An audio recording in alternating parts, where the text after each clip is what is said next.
Subscribe and click the bell icon for watching more video.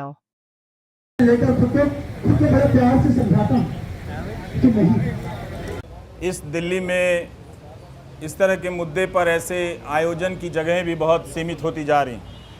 अच्छी बात है कि प्रेस क्लब है जहां पर आकर लोग अपनी आवाज़ उठा सकते हैं। 1000 दिन से उमर खालिद जेल में हैं। 1000 दिन हो गए, ना तो ट्रायल शुरू हुई ना ज़मानत मिली।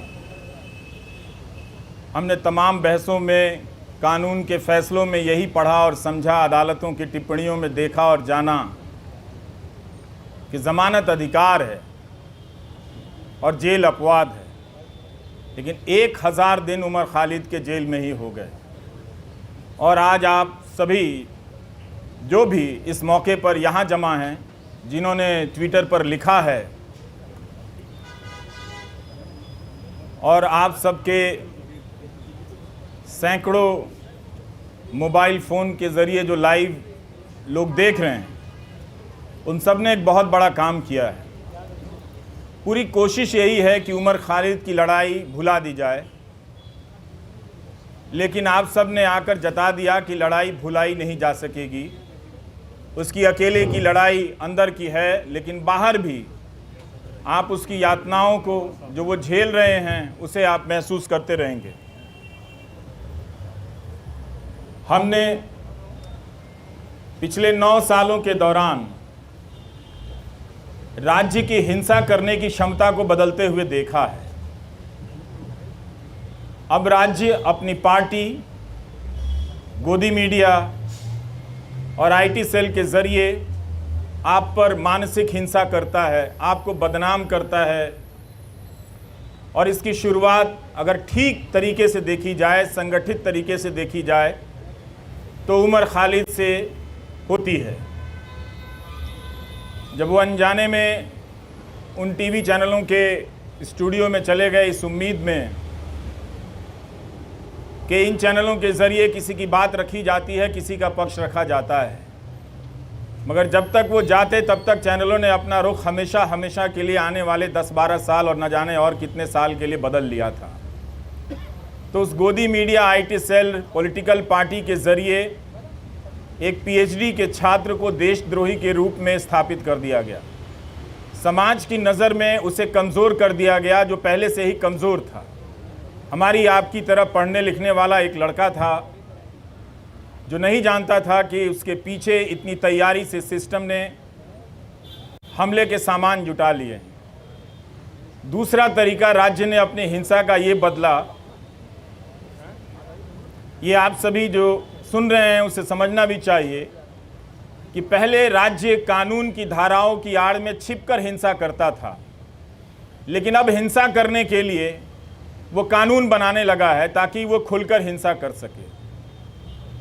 ये बदलाव आया है और आज राज्य हम सब देख रहे हैं। सिर्फ उमर खालिद नहीं हैं, शोमा सेन भी हैं। भीमा कोरेगांव केस में 5 साल से अंडर ट्रायल हैं।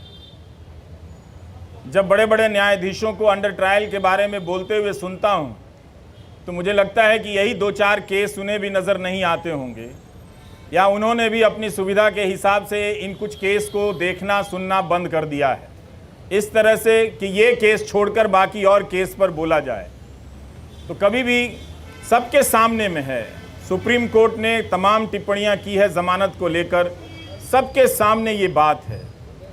मगर कभी भी 1000 दिन तो सुनवाई चली है दिल्ली की निचली अदालतों में, बेतवा शर्मा ने लिखा है, और कोई 400-300 दिन दिल्ली हाई कोर्ट में इस तरह से ज़मानत को लेकर सुनवाई चलती रही है।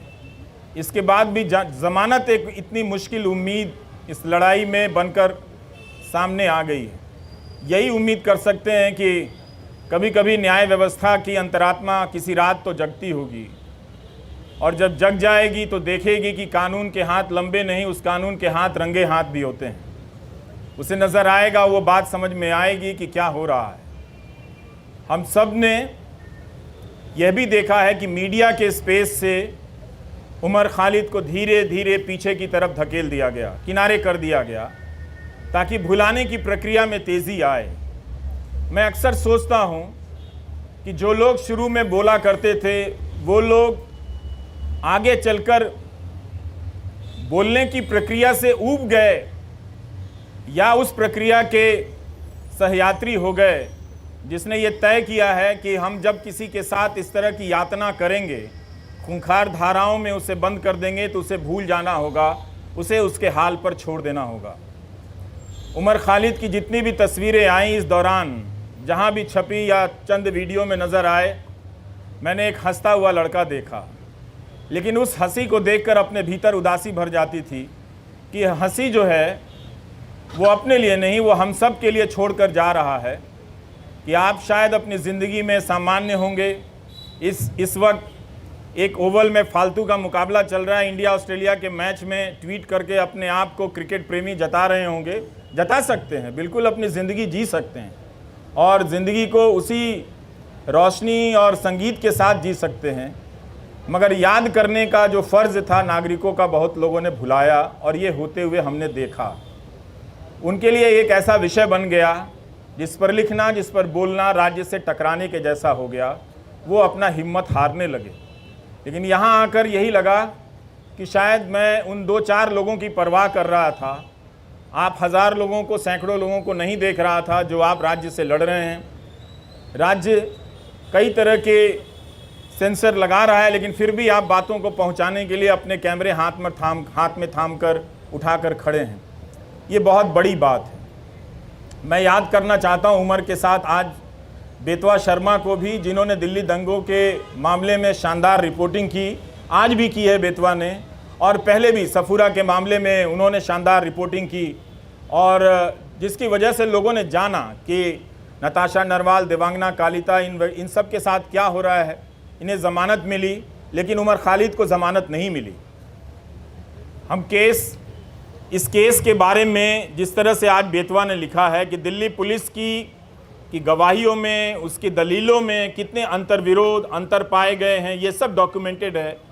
और आप सभी को पढ़ना चाहिए कि एक पत्रकार ने, और पत्रकारिता सीखने के लिए भी पढ़ना चाहिए कि अपनी उस बात को कहने के लिए बेतवा शर्मा और उनकी टीम ने कितने हज़ार पन्नों के दस्तावेज़ों को पलटा होगा, और उनके वकीलों ने जो उमर के साथ लड़ रहे हैं उन लोगों ने कितनी कानून की किताबों को पलटा होगा कि इंसाफ और ज़मानत तक के दरवाजे तक उमर खालिद को ले जाएं। मगर लगता है कि वो दरवाज़ा, उस दरवाजे तक पहुंचने का रास्ता बहुत लंबा कर दिया जा रहा है, या शायद उमर खालिद के लिए ही बहुत लंबा है, या शोमा सेन के लिए बहुत लंबा है। स्टेन स्वामी के लिए तो वो दरवाज़ा कभी उस दरवाजे तक पहुंच ही नहीं पाए, इस दुनिया से चले गए। और भीमा कोरेगांव केस में क्या हो रहा है ये सब हम सब देख रहे हैं। नेहा मसीह ने कितनी बार, इन सब चीज़ों को याद करने की ज़रूरत है। वॉशिंगटन पोस्ट के ज़रिए रिपोर्ट की कि भीमा कोरेगांव केस में लोगों के कंप्यूटर में फर्जी फाइलें डाल दी गईं, जिससे उन्हें प्रधानमंत्री की हत्या की कथित साजिश के आरोप में आरोपी बनाया जा सके। और लोग इन धाराओं में, इस मामले में कई महीनों से जेल में हैं। इसलिए उमर को याद करना, उमर के साथ साथ इन तमाम मामलों में बंद कर दिए गए लोगों को याद करना भी है। और ये अच्छी बात है कि रोना विल्सन को कोई याद नहीं कर पाता है, शोमा सेन को कोई याद नहीं कर पाता है। वो कुछ बंदिशें लगी हैं, याद करने वालों ने अपने लिए कुछ कायदा चुन लिया है कि हम इन्हें याद करेंगे, इन्हें याद करने में ज़्यादा सुरक्षा है, इन्हें याद करने में ज़्यादा ख़तरा है। तो वो अपनी सुविधा के हिसाब से किसी को याद करते हैं, किसी को याद नहीं करते हैं। तो उसमें उमर खालिद की जगह अब भी ऐसी बनी हुई है, आप लोगों ने बना कर रखा है कि आप लोग उसे याद करेंगे, और जब भी उसे याद करेंगे उसके चेहरे के साथ साथ इन सभी चेहरों का चेहरा सामने आएगा। और आपके पिता SQR इलियासी जी, जब हम अपनी रिपोर्टिंग की दुनिया में कदम रख रहे थे तो आपके पास न जाने कितनी मर्तबा हम लोग अपने कैमरे को लेकर गए हैं, और एक ज़िम्मेदार नागरिक के तौर पर आपके बयान लेने के लिए मैंने आपकी चौखट पर तमाम बड़े मीडिया को देखा है, जो अब शायद आपसे दूरी बनाता होगा, किसी एहतियात की चिंता में या किसी सरकार की चिंता में, वो जो भी है। लेकिन प्रेस क्लब की ये सभा आश्वस्त करती है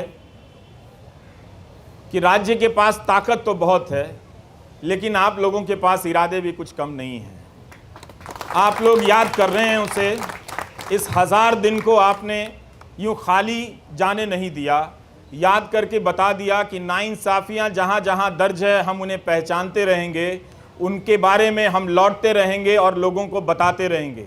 हम और आप यही काम कर सकते हैं, इस उम्मीद में कि कभी ना कभी किसी का ईमान जागेगा, और ईमान जागता है और लोग उन फैसलों को पलट कर देखेंगे, उन गवाहियों को देखेंगे। दिल्ली पुलिस में भी बहुत सारे अच्छे लोग हैं, वो लोग समझेंगे कि उनके हाथ से किस तरह की नाइंसाफ़ी हो रही है। उनकी रातों की नींद भी ख़राब होगी किसी वक्त में, जब वो खुद किसी नाइंसाफ़ी के दौर से गुजर रहे होंगे, तो अपने द्वारा की गई नाइंसाफ़ियों को याद तो करेंगे ही। हम सब याद करते हैं, वो भी इंसान है, वो भी याद करेंगे। लेकिन उमर खालिद के लिए लगता है कि सब कुछ एक कठोर दरवाज़ा बना दिया गया है, लकड़ी का ऐसा दरवाज़ा जहां इंसान नहीं खड़ा है, लकड़ी का कुछ लकड़ी की मूर्तियां ही बनी हुई हैं, वही फैसले ले रही हैं, उनका शायद दिल नहीं धड़कता है। हम कोशिश करते रहेंगे कि उमर खालिद के साथ जो मामला है उसको उठाते रहें, आप लोग बोलते रहें। बोलने के लिए बहुत ज़रूरी है कि इस केस के डिटेल में जाएं, जिस तरह से बेतवा शर्मा ने आज रिपोर्टिंग की है।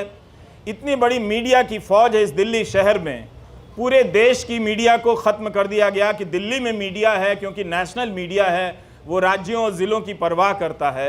लेकिन अंत में ये नेशनल मीडिया भी ख़त्म हो गया और आज आपके बीच उसकी मौजूदगी नज़र नहीं आती है। कोई हाथ उठाकर नहीं कह सकता कि हाँ वो यहाँ पर खड़ा है और उसके चैनल पर उसका लाइव प्रसारण हो रहा है। अगर कोई ऐसा है तो उसके लिए ताली बजा दीजिएगा, नहीं तो आप सब अपनी निष्ठा और अपने कर्तव्य निष्ठा के प्रति खुद ही ताली बजा लीजिए। आपके लिए तो कोई आएगा नहीं। इस धूप में आप लोगों ने इतनी मेहनत की है, बहुत बहुत शुक्रिया कि हम सब ने आज उमर खालिद को याद किया है।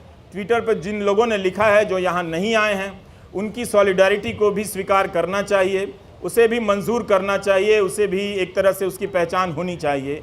कैसे तमाम अनजान लोगों के ज़रिए भी ये बात दुनिया तक फैलती है कि एक नौजवान लड़के को, जिसकी पीएचडी ही, चार्जशीट से पहले अदालतें उसकी पीएचडी पढ़ लें तो उसके बारे में नज़रिया बदल सकता है। लोग देख सकते हैं कि वो एक छात्र के रूप में कैसा रहा होगा।